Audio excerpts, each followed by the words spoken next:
Hello everyone, एक बार फिर से आप सभी का स्वागत है हमारे चैनल BAMS लेक्चर्स में। तो जैसा कि आप सभी को पता है कि हम षट पदार्थ पढ़ रहे हैं, जिसमें से हम द्रव्य, गुण और कर्म पढ़ चुके हैं। तो आज टर्न है सामान्य पढ़ने का। तो चलिए स्टार्ट करते हैं। सामान्य विज्ञानीय। तो सामान्य के पहले परिचय के बारे में बात की गई है कि सामान्य की पदार्थ के रूप में स्वतंत्र सत्ता न्याय और वैश्विक दर्शन ने मानी है। मतलब सामान्य को एक पदार्थ में इंक्लूड किसने किया है? न्याय और वैशेषिक दर्शन ने। ठीक है, इन दर्शनों ने सामान्य को षट पदार्थों में चौथा स्थान दिया है। द्रव्य, गुण, कर्म, सामान्य, विशेष, समवाय। सभी गायों में एक भाव है, गोत्व या गायपन, जो गायों के मरने पर भी नई उत्पन्न गायों में भी पाया जाता है ना। फिर अनेक व्यक्तियों में एक रूप में पाए जाने वाला यह पदार्थ क्या होता है? सामान्य होता है, जो कि नित्य होता है। मतलब सब तरीके के ऑब्जेक्ट्स में जो उनकी बेसिक आइडेंटिटी होती है, जो नहीं मिटती। जैसे हम ह्यूमंस हैं, हम में ह्यूमैनिटी होती है। उसी तरीके से जो काउज होती हैं, मतलब हर एनिमल की अपनी अपनी क्वालिटी होती है, तो वो उनसे नहीं जाती, तो उसे सामान्य बताया गया है। उसके बाद देखिए बौद्ध धर्म ने क्या बताया है कि बौद्ध दर्शन ने सामान्य की पदार्थ के रूप में स्वतंत्र सत्ता नहीं मानी है। ठीक है, सामान्य को केवल नाम ही कहा गया है। तो ये बात आप ध्यान रखिएगा कि बौद्ध दर्शन जो है उनने सामान्य की स्वतंत्र सत्ता नहीं मानी है।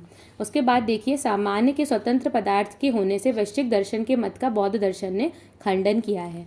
अतः सामान्य केवल नाम मात्र की कल्पना है, ऐसा किसने बोला है? बौद्ध दर्शन ने। बौद्ध दर्शन का पर्याय क्या था? अगर आप में से किसी को याद हो तो कमेंट बॉक्स में ज़रूर बताएं कि बौद्ध दर्शन को और किस नाम से जाना जाता है। उसके बाद देखिए चरक संहिता के षट पदार्थों में सामान्य का प्रथम स्थान है। तो हमें वो श्लोक अगर आपने याद किया होगा तो उससे आपको पता होगा कि सामान्यम चा विशेषम चा गुणान द्रव्याणि कर्म चा, है ना। तो सामान्य को प्रथम स्थान दिया गया है। चरक संहिता चिकित्सा प्रधान ग्रंथ है। सामान्य और विशेष पदार्थ का चिकित्सा में महत्व होने से इन्हें षट पदार्थों में क्रमशः प्रथम और द्वितीय स्थान दिए गए। तो ये बता रहा है कि क्यों आचार्य चरक ने सामान्य और विशेष को प्रथम और द्वितीय स्थान दिया है, क्योंकि सामान्य और विशेष जो है वो चिकित्सा में विशेष महत्व रखते हैं षट पदार्थों में, इसलिए उन्होंने प्रथम स्थान सामान्य और विशेष को दिया है। न्यून धातुओं की पूर्ति सामान्य गुण वाले द्रव्यों से और बढ़े हुए धातुओं का ह्रास विशेष से किया जाता है ना। तो जो धातुएं बढ़ी हुई हैं उनका ह्रास किससे किया जाता है? विशेष से। और जो धातुएं कम हैं उनकी वृद्धि कैसे की जाती है? सामान्य गुणधर्म वाले चीज़ों से। ठीक है, इसके बाद देखिए सामान्य के लक्षण की बात आएगी। तो तर्क संग्रह के अनुसार नित्यम एकम अनेका अनुगतम सामान्यम, अर्थात जो नित्य है, एक है और अनेक वस्तुओं में समाविष्ट है, उसे क्या बोलते हैं? सामान्य बोलते हैं। याद रखिएगा, जो नित्य है, एक है और अनेक वस्तुओं में समाविष्ट है यानी अनुगत है, उसे क्या बोलते हैं? सामान्य बोलते हैं। देखिए नित्यत्व का क्या मतलब है? तो व्यक्तियों का जन्म होता है और मृत्यु भी होती है, परंतु उनका सामान्य क्या रहता है? नित्य रहता है। उदाहरण, व्यक्ति के मृत्यु के पश्चात भी उसका मनुष्यत्व शाश्वत रहता है। सामान्य नित्य है, वह अनादि है और अनंत है। उसी प्रकार देखिए एकत्व, तो सामान्य एक होता है, एक जाति या वर्ग के सभी व्यक्तियों का एक ही सामान्य होता है ना। एक वर्ग के अलग अलग व्यक्तियों का एक ही गुण समान होता है, जैसे गायों में गोत्व जाति होती है और मनुष्यों में मनुष्यत्व। तो ये क्या है? एकत्व को दर्शाता है, नित्यत्व को दर्शाता है और अनेका अनुगत्व, अर्थात सामान्य एक ही वर्ग के विभिन्न व्यक्तियों में समाविष्ट रहता है। मतलब अगर गायों में गोत्व है, गायत्व है, तो वो सभी गायों में होगा, है ना। हर गाय में गोत्व होगा।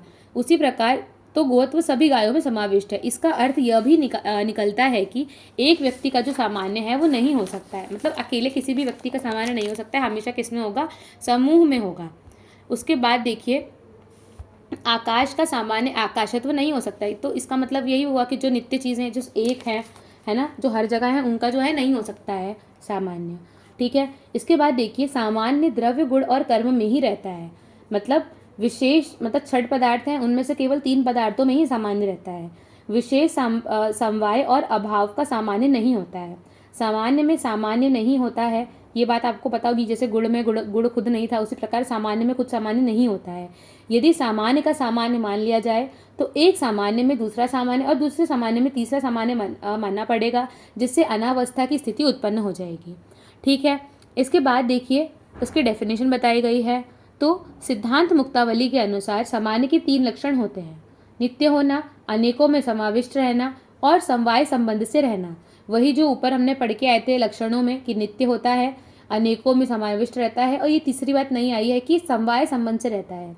इनमें से एक भी लक्षण ना हो तो सामान्य का लक्षण दूषित हो जाएगा। अब कैसे दूषित हो जाएगा, मतलब ये तीनों चीज़ें अगर प्रेजेंट हैं तभी सामान्य हम उसको मानेंगे, वरना वो सामान्य नहीं रहेगा। कैसे नहीं रहेगा उसका एक्सप्लेन इन्होंने नीचे किया है, देखिए। यदि पहले लक्षण को छोड़ दें, जो कि है नित्य होना, तो अनेकों में समाविष्ट रहना और समवाय संबंध से रहना, यह दोनों लक्षण संयोग में भी पाए जाते हैं।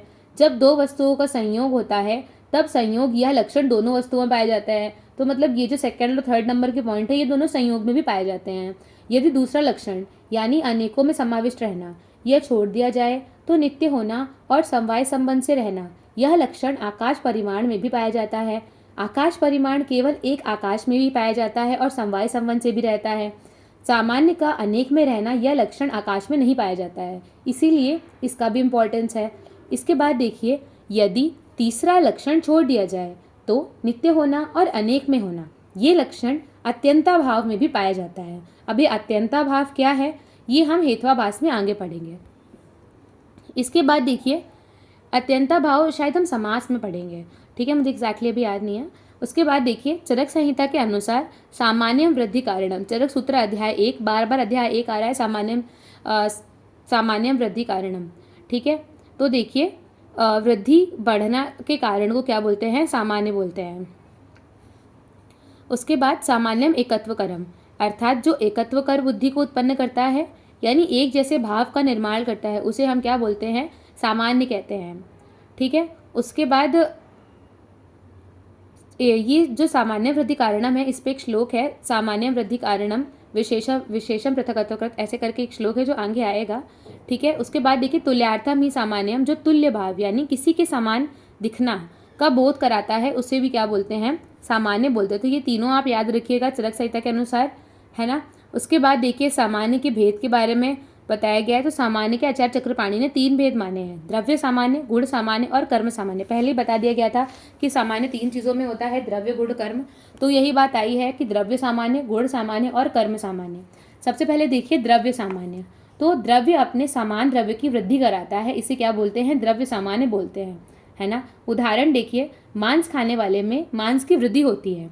तो सीधी मतलब ये वाली बात की है कि भाई मांस जो व्यक्ति खाता है उनमें मांस की वृद्धि होती है। रक्त पित्त व्याधि में धन व मृग और पक्षियों के रक्त को मधु से चाटने के लिए कहा गया है। तो रक्त पित्त में रक्त बॉडी से बाहर जाता है, तो उसकी पुष्टि के लिए क्या करने के लिए कहा गया है, धन व मृग और पक्षियों के रक्त को मधु से चाटने के लिए कहा गया है। इसके बाद देखिए गुण सामान्य।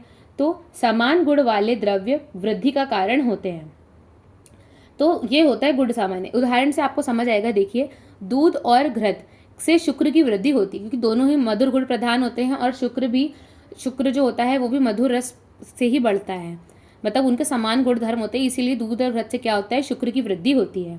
शुक्र मधुर, स्निग्ध और शीत होता है, दूध और घृत भी जो है मधुर, स्निग्ध और शीत होते हैं, अतः दुग्ध और घृत से शुक्र की वृद्धि होती है। दही, गुड़, घृत आदि से कफ की वृद्धि होती है। तो सेम चीज़ यहाँ पे भी एप्लीकेबल है। उसके बाद देखिए कर्म सामान्य। एक कार्य अपने सामान्य कार्य की वृद्धि करता है, इसे कर्म सामान्य कहते हैं। जैसे दौड़ने से वात का बढ़ना, सोने या पढ़ने से कफ का बढ़ना, ये हो गया कर्म सामान्य।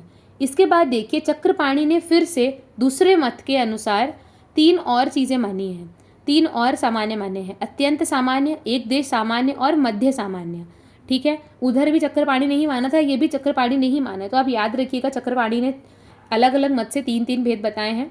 तो देखिए अत्यंत सामान्य क्या होता है, तो अत्यंत सामान्य को सर्वदा सर्वभावानाम, यही श्लोक है, सर्वदा सर्वभावानाम सामान्य वृद्धि कारणम ह्रास हेतुर विशेषष्ट। तो अत्यंत सामान्य को सर्वदा सर्वभावानाम के द्वारा बताया गया है। यह द्रव्य सामान्य की तरह होता है, मतलब अत्यंत सामान्य इज इक्वल टू द्रव्य सामान्य। उसी प्रकार मध्य सामान्य इज इक्वल टू गुण सामान्य और एक देश सामान्य इज इक्वल टू कर्म सामान्य। तो ये उसी के प्रकार बताया गया है। छोटे छोटे कोटेशंस बताए गए हैं। अत्यंत सामान्य के लिए सर्वदा सर्वभावानाम, मध्य सामान्य के लिए सामान्यम एकत्व करम और एक देश सामान्य के लिए तुल्यार्था ही सामान्यम, ठीक है। उसके बाद फिर से आचार्य चक्रपाणि ने 2 भेद माने हैं, उभय वृत्ति और एक वृत्ति सामान्य।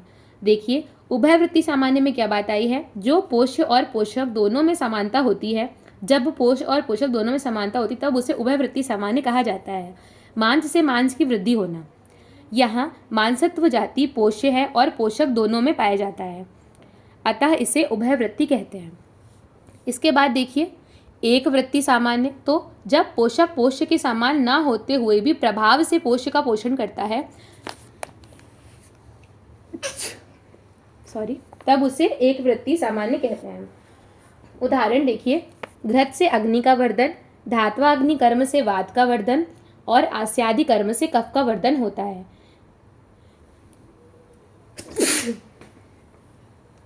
ये पोषक भाव अपने पोष्य के समान नहीं है, फिर भी प्रभाव से वर्धक होते हैं।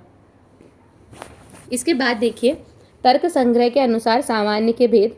तो तर्क संग्रह ने दो भेद माने हैं, पर सामान्य और अपर सामान्य।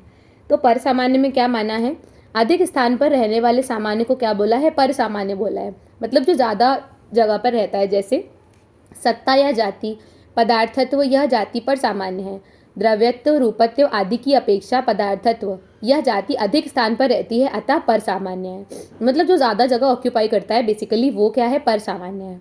अपर सामान्य देखिए, अब अल्प स्थान पर रहने वाला क्या होता है, अपर सामान्य होता है। तो पर सामान्य कम स्थान पर रहने वाला और अपर सामान्य जो है वो अधिक स्थान पर रहने वाला, अल्प स्थान पर रहने वाला, सॉरी। तो उसका उदाहरण देखिए, द्रव्यत्व अपर सामान्य है, पदार्थत्व की अपेक्षा द्रव्यत्व कम सामान्य स्थान पर जाता है, अतः यह अपर, मतलब कंपैरिजन में। जैसे षट पदार्थों में अगर सामान्य को देखा जाए तो उसका ज़्यादा इंपॉर्टेंस है ना, रैदर देन किसी और के। लेकिन जब पदार्थ की बात, खुद पदार्थ की बात की जा रही है तो फिर उसके अंदर के एलिमेंट की कम इंपॉर्टेंस, तो वही बात यहाँ पर की गई है। उसके बाद देखिए द्रव्य गुण और कर्म के परिप्रेक्ष्य से सामान्य का महत्व। तो आयुर्वेदिक चिकित्सा सिद्धांत के अनुसार क्षीण धातुओं को बढ़ाना चाहिए और बढ़ी हुई धातु को कम करना चाहिए और सम धातुओं को समवस्था में बनाए रखना चाहिए, है ना। तो ये बात की गई है। यह चिकित्सा द्रव्य को देखकर, द्रव्य में गुणों को देखकर या कर्मों में देखकर की जाती है ना। मतलब किसको बढ़ाना है किसको कम करना है, तो ये कैसे, उसका निर्धारण कैसे होगा, है ना। तो ये द्रव्यों के गुणों वगैरह को देखकर की जाती। तो इसमें अब देखिए सामान्य किस प्रकार एप्लीकेबल है। तो अभी तक आपको समझ में आ ही गया होगा, सामान्य मतलब समतर धातु की वृद्धि कराना। तो द्रव्य सामान्य के आधार पर को आधार मानकर हम चिकित्सा कैसे करते हैं, देखिए रक्त सेवन से रक्त की वृद्धि होती है, मेद सेवन से मेद की वृद्धि होती है, तरुण अस्थि के सेवन से अस्थि की वृद्धि होती है, आम गर्भ अर्थात अंडे के सेवन से गर्भ की पुष्टि होती है। चरक शारीर अध्याय 6 में बताया गया है, ठीक है। उसी प्रकार गुण सामान्य के आधार पर देखिए, ये हो गया द्रव्य सामान्य के आधार पर, है ना, कि सेम चीज़ कार्य। अब देखिए किस प्रकार गुण से गुण की, तो इसमें घृत और दूध वाला एग्जाम्पल आप बता सकते हैं कि घृत और दूध से शुक्र की वृद्धि हो रही थी, वो गुण सामान्य की बात वहाँ पर आ जाएगी। उसी प्रकार देखिए कर्म सामान्य में तो व्यायाम से वात की वृद्धि और आज से सुख से कफ की वृद्धि। तो यहाँ पर जो है ये हमारा सामान्य चैप्टर खत्म होता है। अगर आपको कोई डाउट हो तो कमेंट करके ज़रूर बताइए, और अगर आपको हमारे वीडियोस अच्छे लग रहे हों तो please like share and subscribe my video and press the bell icon for latest updates. Thank you so much. अब हम मिलते हैं नेक्स्ट वीडियो में।